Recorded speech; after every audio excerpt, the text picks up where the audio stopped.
الإعلامية الجزائرية شيماء بن حمو تقصف سمية سماش وياسين كنطاش بعد آخر تراشقات بينهما. أكيد كلنا شفنا الخصام اللي دار بين ياسين كنطاش واللي دار بين سمية سماش. يعني أول وحدة خرجت هضرت على هذا الموضوع هي الإعلامية الجزائرية شيماء حمو. السلام عليكم ورحمة الله وبركاته، مرحبا بكم عند إلياس. ما تنسوش أنكم تشتركوا في القناة وتفعلوا الجرس هكذا باش يوصلكم كل جديد وتدعمونا بزر لايك. نروح مباشرة نقرأ هاد الستوري اللي راح يكتبتها شيماء حمو عبر خاصية الستوري عبر حسابها على الانستغرام. يؤسفني مستوى الإعلاميون، وصل التراشق بالستوريات في نفس الوقت.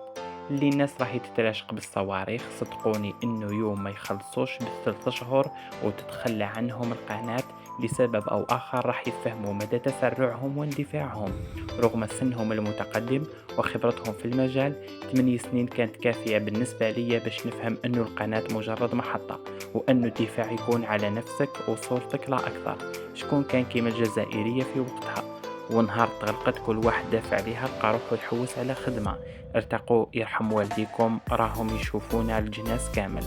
هادو هما الكلمات اللي كتبتهم الإعلامية الجزائرية شيماء حمو عبر خاصية الستوري عبر حسابها على الانستغرام بعد هذيك المشاكل اللي كانت صايرة بين ياسين كنطاش وسومية سماش.